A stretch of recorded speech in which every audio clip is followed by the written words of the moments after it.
The myth of Phaeton. Phaeton is the son of Helios, who, out of a desire to have his parentage confirmed, travels to the sun god's palace in the east.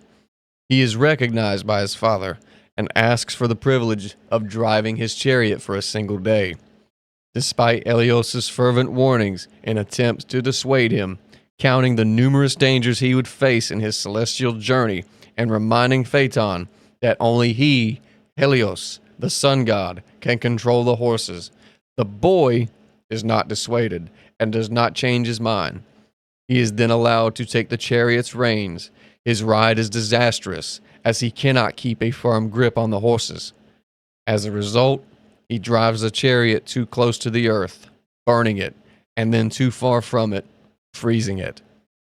In the end, after many complaints from the stars in the sky to the earth itself, Zeus strikes Phaeton with one of his lightning bolts, killing him instantly.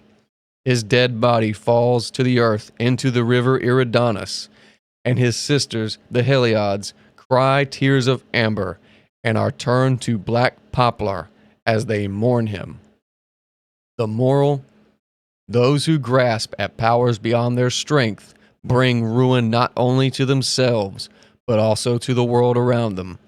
True wisdom lies in knowing one's limits and heeding the counsel of those with greater experience.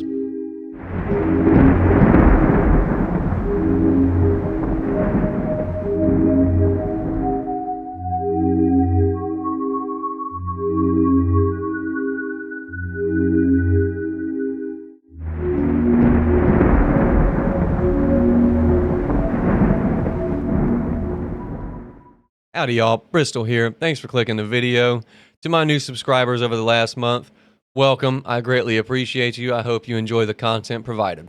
What will we be talking about is the early migrations of the Caucasian race as they descend through Noah's son Japheth. I will not be talking about Ham or Shem, specifically Japheth, and how he relates to Jupiter, how most of the etymology from Greek to Vedic, even in parts of what is now Croatia, all line up with a sinking of Sky Father Jupiter worship, and how our peoples are considered of Jupiterian origin. So we will touch base on a lot of this, and this will be, again, a multi-video series, and this first part is the origin. So thank you again. Enjoy. All right. So first and foremost, the ancient Cro-Magnon humans. Now, Cro-Magnon was modern, but modern humans are not as much Cro-Magnon.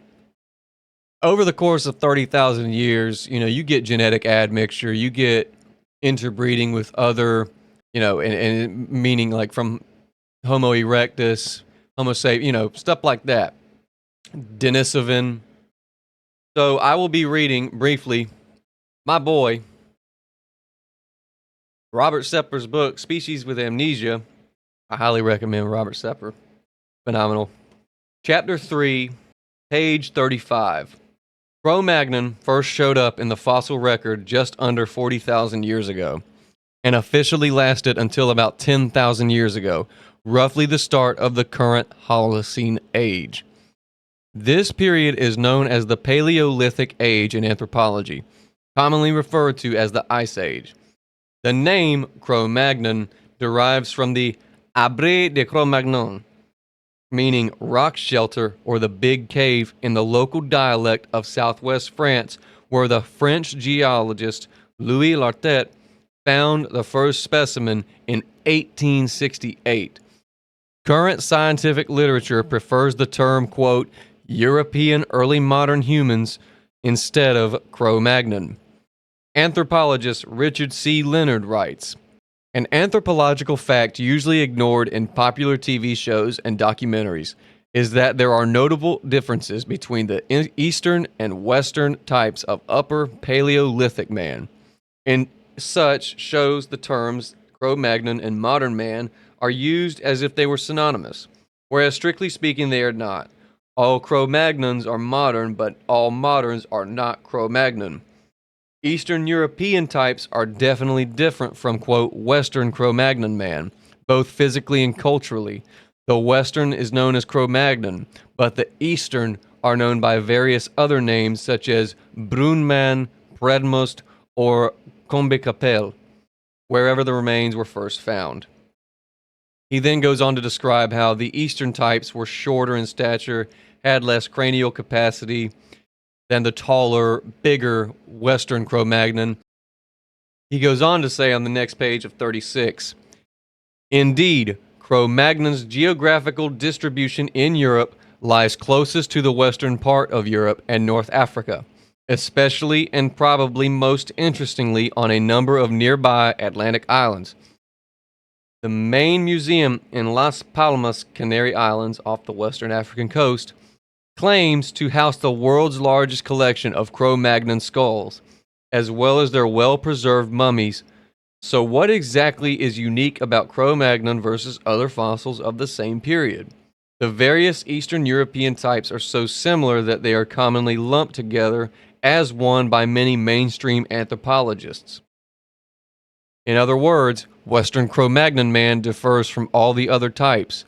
The stone tool assemblage associated with these Easterners is known as Paragorgian and merely continues the earlier Neanderthals toolkit, the Mousterian, dating back hundreds of thousands of years, whereas the various Cro-Magnon tool assemblages were a totally new arrival, meaning bifacial tools.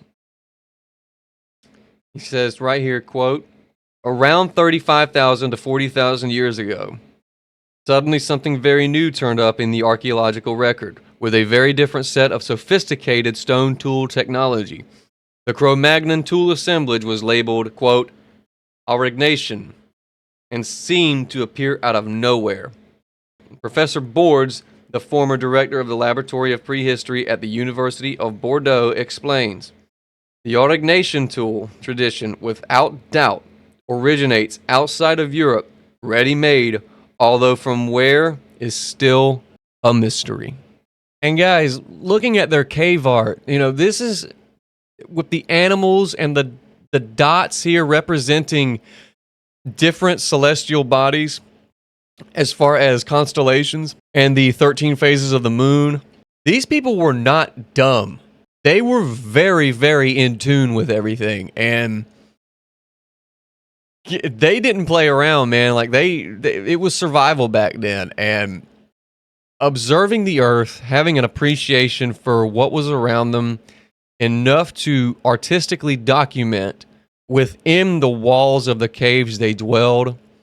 Guys, this is some of the greatest artwork that will never be replaced nor replicated, and it's beautiful. It's actually quite uniting, and deep down, I believe in our genes, we see this and we feel something. There is something that causes a shakeup. There's the fire in the belly, the Promethean fire gets shook up in us. And some of that art, they had families. You see child's hands being, placed all along, and it's incredible. It will never be replicated.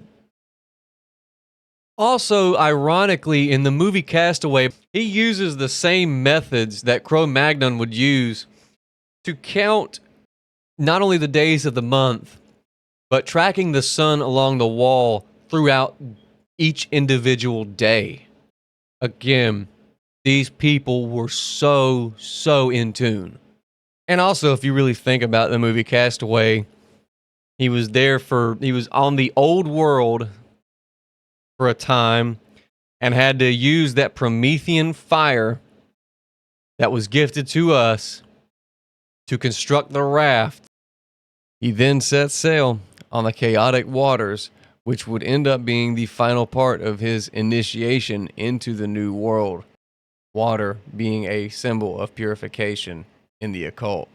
One thing to note before we continue: the two most important factors in anthropology at the collegiate educational level are the importance of agriculture in regards to civilization, the significance of the event at the end of the last ice age. These are the two big points in anthropology. Since the devastating event ushered in our Holocene, what we need to realize is through an agricultural dominated society and a society that thrives on growing enough food to feed its own people, and not only that, but to establish trade, which then in turn opens up other outlets of expansion. By what? Well, expansion in territories, war, conquering, expansion in language, intellectualism, philosophy, art, stuff like that. It's basically what it means. And without the influence of an agricultural society, then Atlantis really is just a myth. And really, it would just be used as a myth to symbolize the allegory of humanity rebuilding after such a cataclysmic destruction. And now this turns our attention briefly to the out of Africa theory and how it has been debunked. For starters, out of Africa theory is the theory that every human being on the planet came out of Africa. Well, that's not really the case. Studies have shown that within the genome of sub-Saharan Africans, they contain a ghost gene that comprises pretty much 17% of their total genome DNA. With that being said, the Caucasian, the Caucasoid race, does not possess any of this ghost DNA that is untraceable. People don't know whether it's Homo erectus or whatever it could be. And this is the debunking of this, because if all Caucasoid whites were from Africa, we would be present with this gene, but it is not in our genome. So with that being said, you do the math. We also see from these Paleolithic peoples the fact that they would craft needles out of animal bone and then sew their own clothing, which resembled a lot of the Inuit Eskimo type of clothing. They would shave. They would wear, jewelry, bracelets and trinkets and amulets. Jewelry beginning around this time as well in the Paleolithic era. And adorning their dead through ceremonial burials with such arrangements. Shows a very, collectively modern sophistication to what they experience and how they viewed life. And so fanning out from,